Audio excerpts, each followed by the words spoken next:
দশম শ্রেণীর শিক্ষার্থীবৃন্দ, আসসালামু আলাইকুম। কেমন আছো তোমরা? আশা করি ভালো আছো। আমিও ভালো আছি। আজকের রোটারি স্কুল অ্যান্ড কলেজের অনলাইন ক্লাসের মাধ্যমে আমার গণিত ক্লাসে তোমাদেরকে স্বাগত। আগের ক্লাসে আমরা ধারা কী জিনিস, ধারা কাকে বলে তা জেনেছি। তারপরে ধারা, সমান্তর ধারা, ধারা দুই প্রকার, সমান্তর ধারা, গুণোত্তর ধারা, তা জেনেছি। একটি সমান্তর ধারার নির্দিষ্টতম পদ কিভাবে বের করে, অর্থাৎ n-তম পদের সূত্রটি শিখেছিলাম এবং এর মাধ্যমে কিছু গাণিতিক সমস্যা সমাধান করেছিলাম। আজ আমরা একটি ধারার নির্দিষ্টতম পদ এবং নির্দিষ্ট সংখ্যক পদের সমষ্টি কিভাবে নির্ণয় করে, তার সূত্রটি কিভাবে প্রমাণ করে এবং সূত্র প্রয়োগ করে আমরা কিভাবে গাণিতিক সমস্যার সমাধান করতে পারি তা দেখব এবং বোঝার চেষ্টা করব। তাহলে আগের দিনে আমরা শিখেছিলাম একটি ধারার নির্দিষ্টতম পদ অর্থাৎ n-তম পদের সূত্রটি শিখেছিলাম। এটা আমরা একটু মনে করার চেষ্টা করি আবার, যে একটি ধারা যদি এরকম হয়, একটি ধারার প্রথম পদ a আর সাধারণ অন্তর যদি d হয়, তাহলে দ্বিতীয় পদটা হবে a প্লাস d, তৃতীয় পদ হবে a প্লাস 2d। এভাবে একটি ধারা আছে। এটির n-তম পদ সমান হলো a plus n-1 into d। এটি আমরা আগের দিন শিখেছিলাম। আজকের আমরা কি, যে একটি ধারার প্রথম n সংখ্যক পদের সমষ্টি অর্থাৎ নির্দিষ্ট সংখ্যক পদের সমষ্টি কিভাবে নির্ণয় করে সেটি দেখব, বোঝার চেষ্টা করব। তাহলে আসো আজকের আমরা নির্দিষ্টতম বা নির্দিষ্ট সংখ্যক পদের সমষ্টি নির্ণয় কিভাবে করে সেটি নিয়ে আলোচনা করি। তাহলে অধ্যায় হলো অধ্যায় 13 আর ধারা, ধারা সসীম ধারা, ধারা হলো আমরা সসীম ধারা, সসীম ধারা। আচ্ছা, এর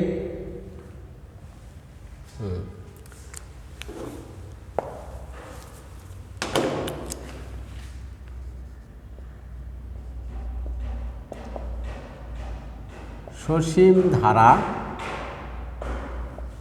মধ্যে আমরা কি সমান্তর ধারা, সমান্তর ধারা নিয়ে আলোচনা করব। এটির নির্দিষ্ট সংখ্যক পদের সমষ্টি। আচ্ছা, তাহলে একটি ধারার, দেখো, একটি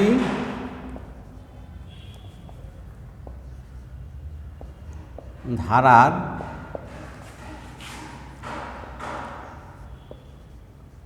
প্রথম পদ a সাধারণ অন্তর d এবং n-তম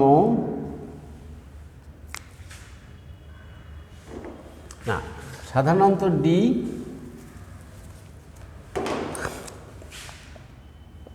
n-তম পদ p এবং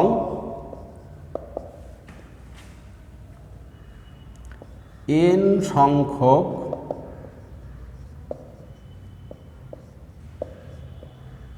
পদের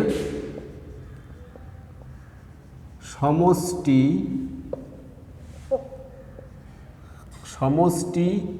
s হলে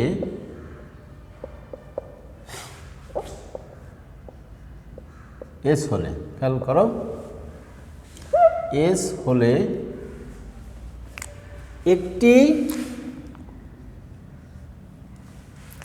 একটি সমান্তর ধারার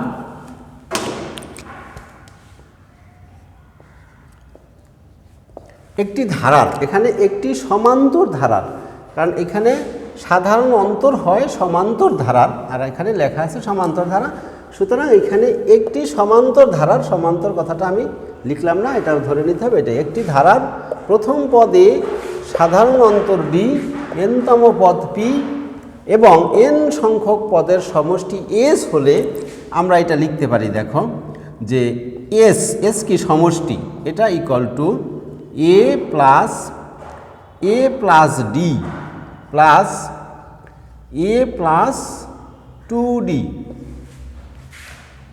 এইভাবে ধারাটির n-তম পদ মানে শেষ পদ p, কারণ আমি ধারাটিতে n সংখ্যক পদ ধরে নিয়েছি, শেষ পদ p।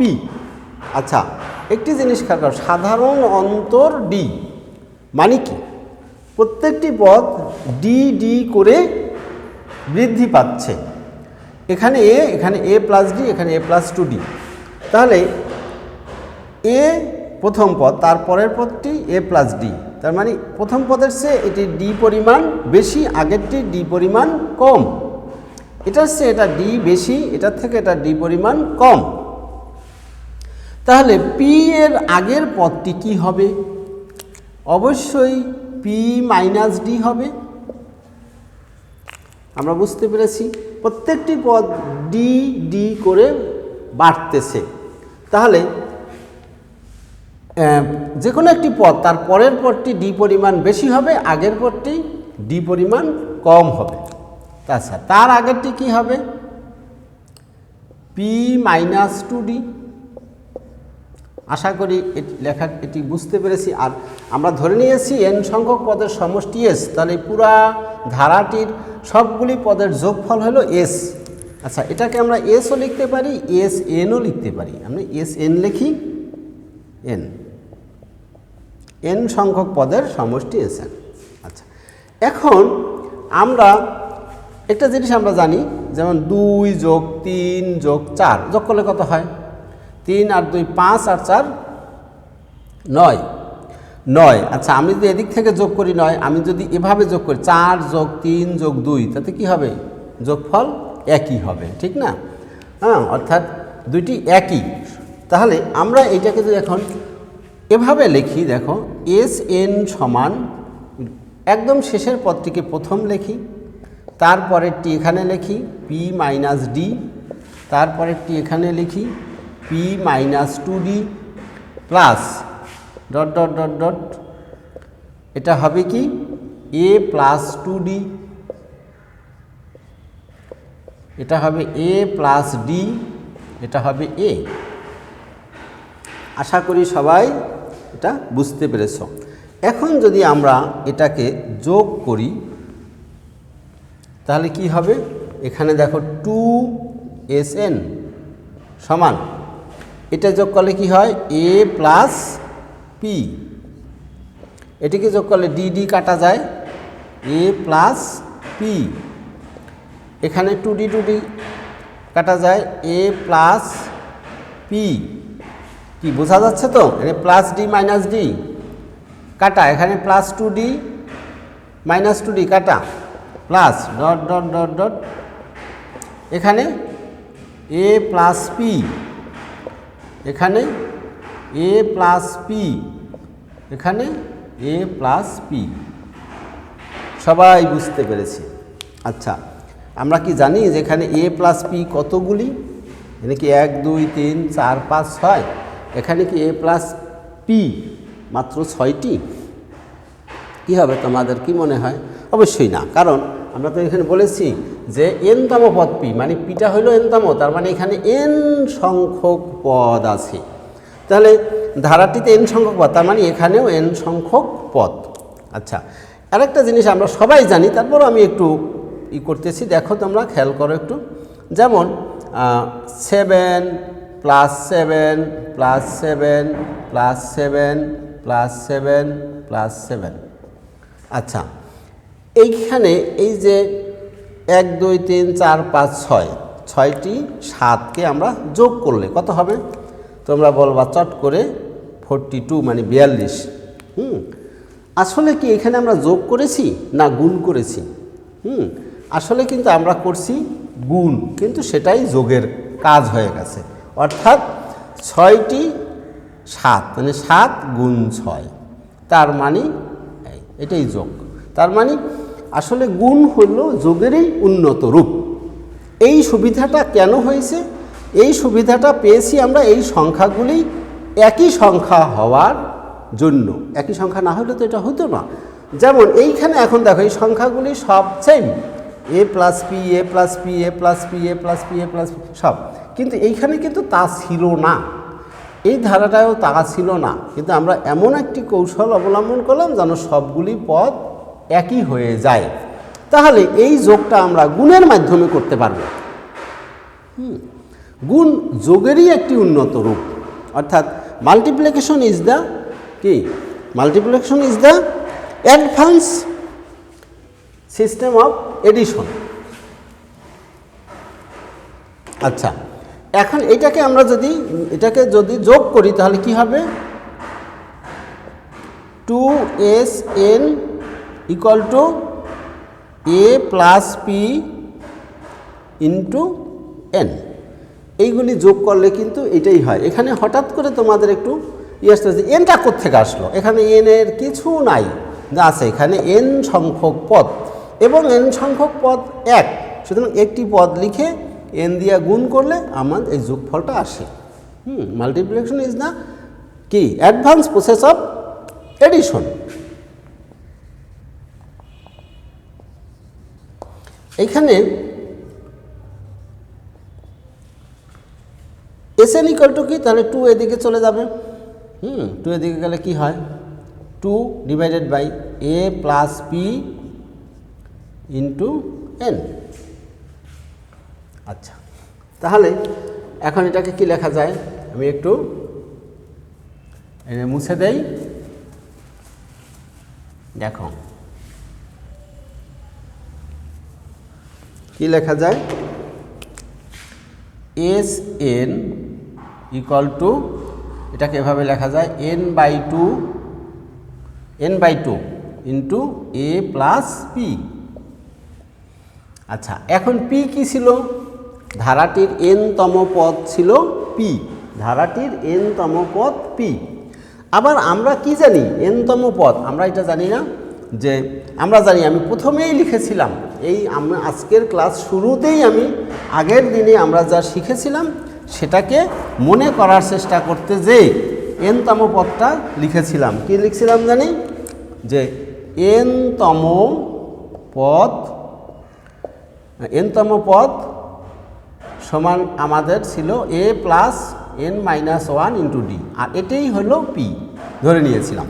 তাহলে এখন এইখানে পি এর ভ্যালু বলতে আমরা এই ভ্যালুটা এখানে পুট করতে পারি, অর্থাৎ এই মানটা এখানে বসাইতে পারি। তাহলে কি হবে? n/2, এখানে কি হচ্ছে দেখো, a প্লাস, আবার এটা a plus n-1 into D. এই তাহলে এইটি তোমাদের লিখতে হবে না, এটা এভাবে লিখলেই চলবে। আচ্ছা, এখন এটা কি হয়? n/2 a twice a into n-1 into D. দেখো, এইটি হলো আমাদের n সংখ্যক একটি ধারার, সমান্তর ধারার প্রথম n সংখ্যক পদের সমষ্টি। প্রথম n সংখ্যক পদের সমষ্টি হলো এটি। তাহলে এটি আমরা বুঝতে পেরেছি। আচ্ছা, এখন আমরা এই সূত্রটি সবাই লিখে নাও। সূত্রটি কি? যে একটি সমান্তর ধারার প্রথম n সংখ্যক পদের সমষ্টি Sn = এই যে এটি সূত্র হিসাবে আমরা মনে রাখব। এখন এটি দিয়ে আমরা একটি গাণিতিক সমস্যার সমাধান করব। আচ্ছা, দেখো কোন সমস্যাটা। মনে করো তোমার একটি ধারা আছে এরকম। কীরকম ধারা? মনে করো 3 + 6 + 9 + 12 প্লাস ... প্লাস 99। এইটি সমান কত? একটি গাণিতিক সমস্যা। সমস্যাটি লেখো, আগে সমস্যাটি লেখো যে 3, 6, 9, 12 ... প্লাস 99 = কত? আচ্ছা, এখন আমরা এটা কিভাবে করব একটু দেখো। এটা অবশ্যই আমরা এখান থেকে বুঝছি যে এটা সমষ্টি বের করতে বলছে, ঠিক না? যদি এরকম মনে করো 3 + 4 + 5 = কত? তোমরা সবাই বলবা কি? হ্যাঁ, এটা ইকুয়াল টু কত? 12। কারণ এটা যোগ, তুমি কিন্তু কেউ বিয়োগ করো নাই, কারণ এর ভিতরে আছে যোগ। তাহলে এখানে আছে কি? যোগ। আর ... মানে মাঝখানে অনেকগুলি পদ, এর সমান কত? তার মানে সমষ্টি। আচ্ছা, এখন এইটার সমষ্টি বের করতে গেলে একটু আগে আমরা যে সূত্রটি শিখেছি, কি? যে সমষ্টির সূত্র, প্রথম n সংখ্যক পদের সমষ্টি = n/2, এটি 2a + n-1 × d। এই সমষ্টির সূত্রটা শিখেছি। এখানে দেখো a মানে প্রথম পদ মানে 3, d মানে সাধারণ অন্তর, তার মানে এই দুটার অন্তর কত? 3। বাট n মানে কি? পদ সংখ্যা। কতগুলি পদ? এটার মধ্যে কতগুলি পদ? 1, 2, 3, 4, 5, অবশ্যই 5টি পদ নয়, অনেক পদ। আবার এই 99ও কিন্তু এখানে 99 পদ সংখ্যা 99, তাও কিন্তু নয়। তার মানে এই ধারাটিতে কতটি পদ আছে আগে আমাদের সেটি জানতে হবে। তারপরে এই সমষ্টির সূত্র লিখে আমরা মান বসিয়ে দিলেই সমষ্টি বের হয়ে যাবে। তাহলে প্রথমে আমাকে বের করতে হবে কি? ধারাটিতে কতগুলি পদ আছে, ঠিক আছে? তাহলে অর্থাৎ n এর মান আমরা লিখব এখানে।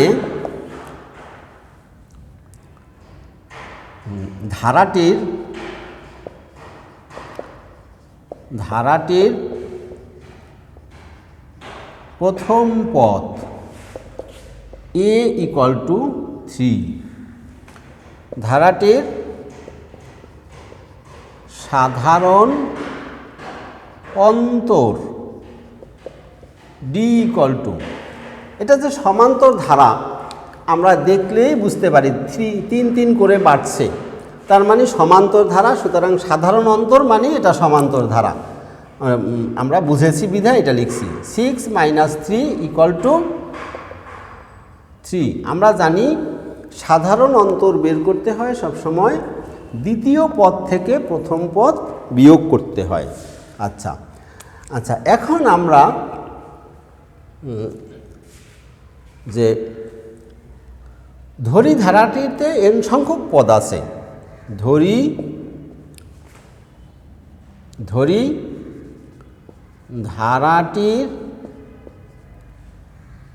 ধারাটিতে n সংখ্যক পদ বিদ্যমান,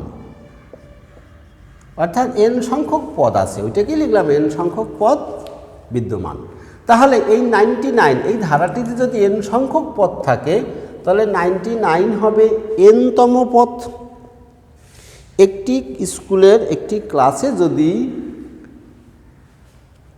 45 জন স্টুডেন্ট থাকে তাহলে শেষ স্টুডেন্ট অবশ্যই 45তম স্টুডেন্ট। তাহলে একটি ধারাটিতে n সংখ্যক পদ আছে, তার মানে শেষ পদটি nতম পদ। তাহলে এখানে nতম পদ হলো 99। আবার আমরা জানি সূত্র হিসাবে আমরা জানি, দেখো আমরা জানি nতম পদ এটি সমান কি জানি, a plus n minus 1 into D, এটা সূত্র হিসাবে আমরা জানি। আর এই nতম পদই এখানে 99। তাহলে আমরা লিখতে পারি প্রশ্ন মতে, আচ্ছা আমি এটা মুছে দেই, দেখো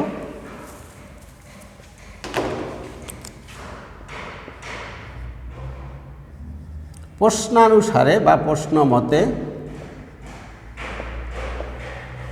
a plus n minus 1 into D equal to 99। ঠিক আছে। আচ্ছা, এখন এ আর ডি এর মান আমরা একটু আগে লিখেছিলাম, এ কত 3 plus n minus 1 into D কত 3 ইকুয়াল টু 99। এখন 3 প্লাস এই 3 দিয়ে আমরা গুণ করে দেবো, গুণ আছে, 3n মাইনাস 3 ইকুয়াল টু 99।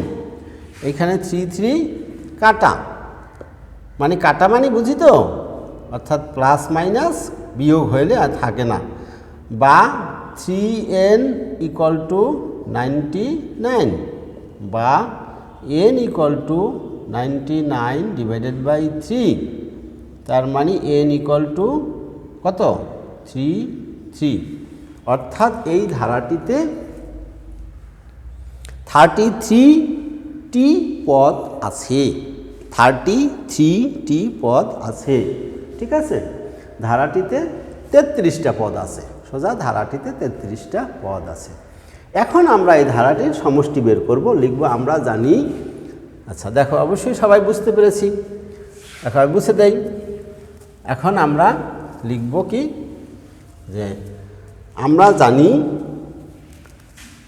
একটি ধারার প্রথম n সংখ্যক পদের সমষ্টি। দেখো আমরা জানি সমান্তর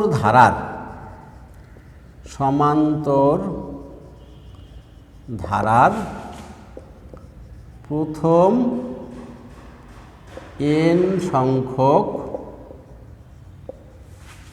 পদের, আচ্ছা এখানে আমি একটু খেয়াল করে একই জিনিস আমি জাস্ট এই দিক থেকে লিখি, কারণ লাইনে ধরে না। আমরা জানি সমান্তর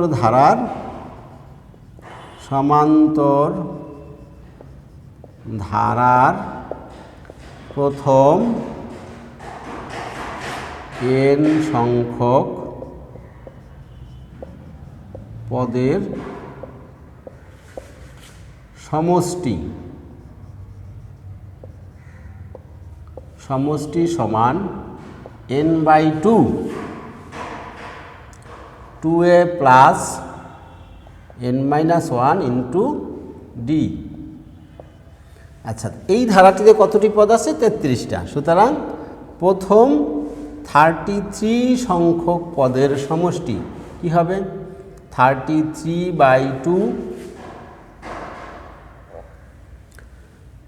2 ইন্টু এ কত?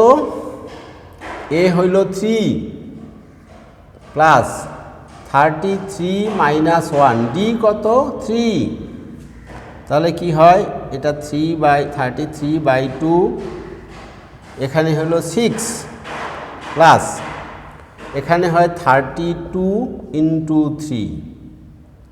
ঠিক আছে, 33 ডিভাইডেড বাই 2।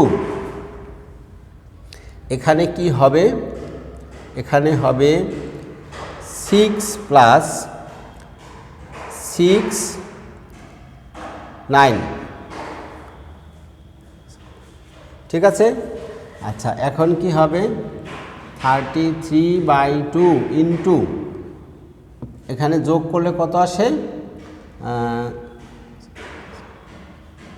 102, মানে 102 আসে, ঠিক না? এখন যদি এটা দিয়ে এটা কাটি কি হবে? 51। এখন 51 আর 33 আমরা কি করব? গুণ করব। আচ্ছা, 51 আর 33 গুণ করলে কত আসে?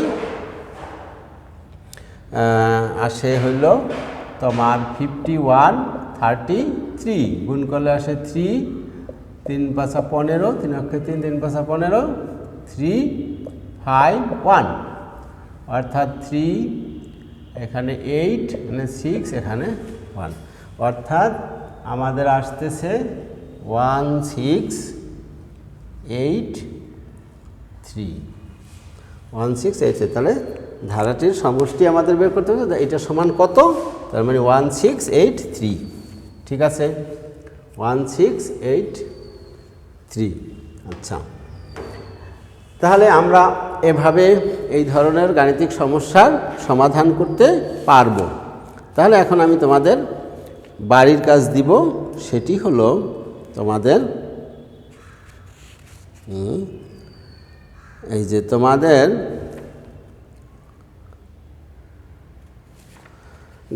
গণিত বইয়ের অনুশীলনী 13.1, দেখো 13.1,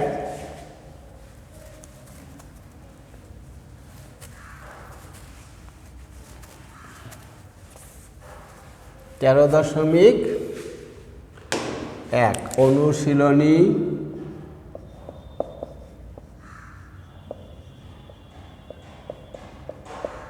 অনুশীলনী 13.1 হলো 9 থেকে 12, 9 থেকে 12, 9, 10, 11, 12 এই চারটি বাড়ির কাজ, ঠিক আছে? তোমরা বাড়ির কাজটি খাতায় করবে সুন্দর করে এবং রেখে দিবে। যখনই তোমাদের কাছে বাড়ির কাজ দেখতে চাওয়া হবে তখনই তোমরা এটি দেখাবে। আজ এ পর্যন্তই। সবাই সুস্থ থাকো। ধন্যবাদ।